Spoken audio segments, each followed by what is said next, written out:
नमस्कार साथियों। आज की वीडियो में हम देखेंगे कि भारत द्वारा किस स्थान पर नए राष्ट्रीय संग्रहालय की स्थापना की जा रही है।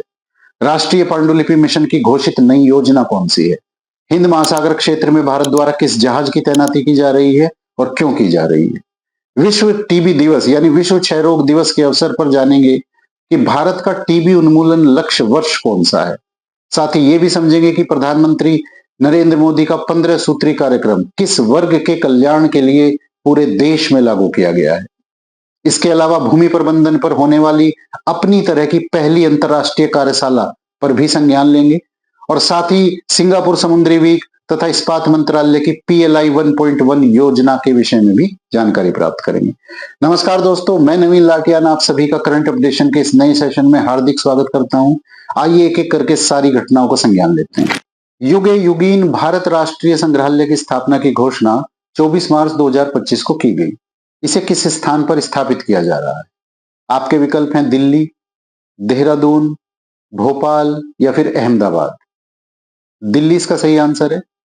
सेंट्रल विस्टा पुनर्विकास परियोजना के एक हिस्से के रूप में नई दिल्ली में युगे युगीन नाम से एक नई राष्ट्रीय संग्रहालय की स्थापना की घोषणा की गई है। इसमें हजारों साल पुरानी भारत की सभ्यता और सांस्कृतिक विरासत को दर्शाया जाएगा। इसके विकास में तकनीकी सहयोग के लिए फ्रांस म्यूजियम डेवलपमेंट के साथ पहले से ही एक समझौता किया जा चुका है। सेंट्रल विस्टा पुनर्विकास जो परियोजना है, इसे दिसंबर 2020 में शुरू किया गया था और इसका जो उद्देश्य है वो ये है कि जो दिल्ली का केंद्रीय क्षेत्र है, केंद्रीय प्रशासनिक क्षेत्र है, रायसीना हिल से लेकर राजपथ तक, जिसमें राष्ट्रपति भवन, इंडिया गेट और ये सारे बड़े प्रतिष्ठान मौजूद हैं, तो इनके सौंदर्यीकरण और इनके सुदृढ़ीकरण के लिए ये योजना स्टार्ट की गई थी। इसी के एक हिस्से के रूप में इसी क्षेत्र में अब इस संग्रहालय की स्थापना होने जा रही है। भारत सरकार द्वारा राष्ट्रीय पांडुलिपि मिशन NMM के तहत पांडुलिपि विरासत को संरक्षित करने के उद्देश्य से किस नाम से एक नई योजना की घोषणा की गई?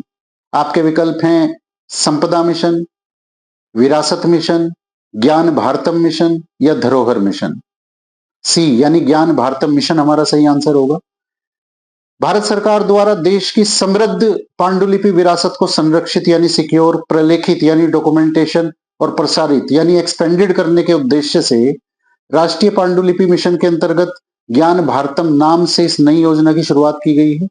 बजट में इसके लिए लगभग 483 करोड़ रुपए की व्यवस्था की गई है और इस योजना यानी ज्ञान भारतम के जो घोषित 6 लक्ष्य हैं वो इस प्रकार हैं: सर्वेक्षण और दस्तावेजीकरण, संरक्षण एवं परिरक्षण, डिजिटलीकरण, प्रकाशन और अनुसंधान, क्षमता निर्माण और जागरूकता। हिंद महासागर क्षेत्र में भारतीय नौसेना की सुरक्षा और सहयोग नीति सागर के अंतर्गत हिंद महासागर शिप पहल का आयोजन किया जा रहा है।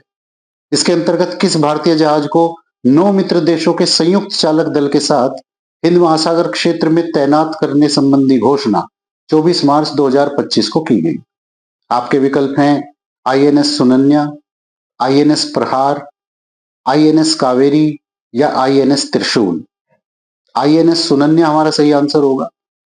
सागर यानी security and growth for all in region, ये हिंद महासागर क्षेत्र में भारत की एक नीति है जो सभी के लिए सुरक्षा और सहयोग पर आधारित है।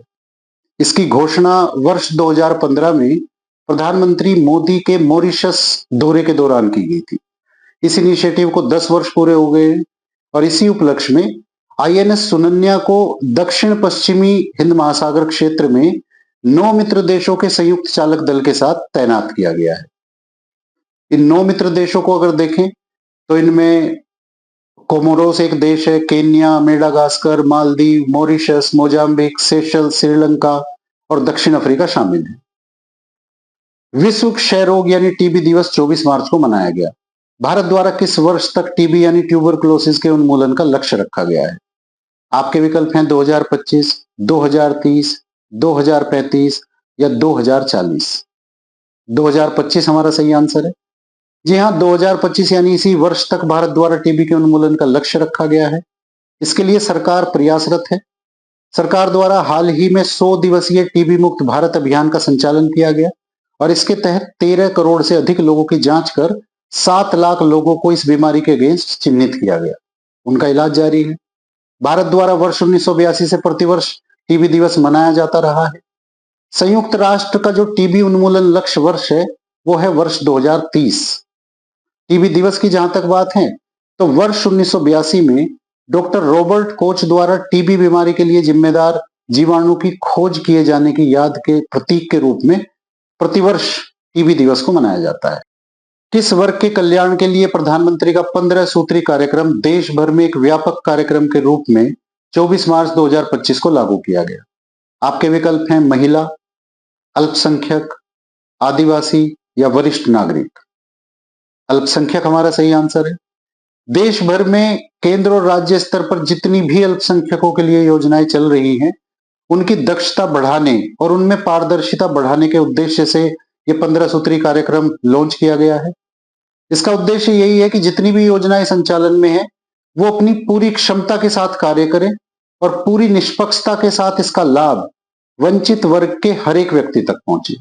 पंचायती राज मंत्रालय द्वारा किस स्थान पर भूमि प्रबंधन पर अपनी तरह की पहली अंतर्राष्ट्रीय कार्यशाला का उद्घाटन 24 मार्च 2025 को किया गया? आपके विकल्प हैं दिल्ली, गुरुग्राम, नोएडा या फिर फरीदाबाद। गुरुग्राम हमारा सही आंसर है। गुरुग्राम में भारतीय आर्थिक और तकनीकी सहयोग यानी ITEC प्रोग्राम के तहत विदेश मंत्रालय के सहयोग से ये 6 दिवसीय कार्यशाला आयोजित की जा रही है। इसमें 22 देशों के प्रतिनिधि शामिल हैं। ये सभी भूमि प्रबंधन पर उपस्थित चुनौतियों के नए रास्ते तलाशने को लेकर विचार मंथन कर रहे हैं। सिंगापुर समुद्री सप्ताह यानी सिंगापुर मैरीटाइम वीक का आयोजन मार्च 2025 में किया गया। इसमें भारत का प्रतिनिधित्व किसने किया? आपके विकल्प हैं राजनाथ सिंह, अमित शाह, सर्बानंद सोनोवाल या जितेंद्र सिंह। सर्बानंद सोनोवाल हमारा सही आंसर है।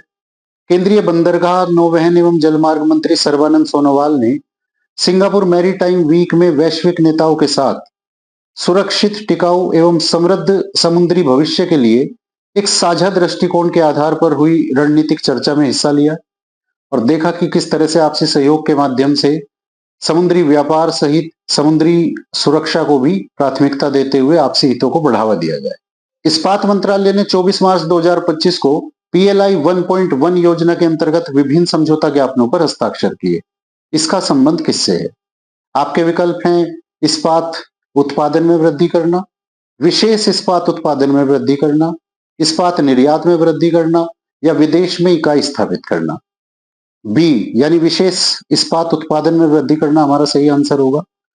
आइए पहले देखते हैं PLI योजना क्या है। PLI मतलब प्रोडक्शन लिंक्ड इंसेंटिव स्कीम होती है। इसे वर्ष 2021 में शुरू किया गया था। इसका उद्देश्य है जो स्टील की प्रीमियम रेंज की किस्में हैं उसके प्रोडक्शन को इंक्रीज करना, बढ़ाना। देखिए, भारत चीन के बाद दुनिया में दूसरा स्टील का सबसे बड़ा प्रोड्यूसर और कंज्यूमर है, यानी सबसे बड़ा उत्पादक भी है, उपभोक्ता भी है। लेकिन फिर भी स्टील की कुछ उन्नत श्रेणी की किस्मों को उसे आयात करना पड़ता है। आयात पर यही निर्भरता कम करने के उद्देश्य से PLI स्कीम को लॉन्च किया गया था और अब PLI 1.1 यानी इसके दूसरे संस्करण को लॉन्च किया गया है। इसके तहत 17,000 करोड़ रुपए की निवेश राशि भी रखी गई है ताकि ये स्टील की उन्नत श्रेणी की किस्मों के उत्पादन में अपना योगदान दे सके। आज की इस वीडियो में इतना ही साथियों।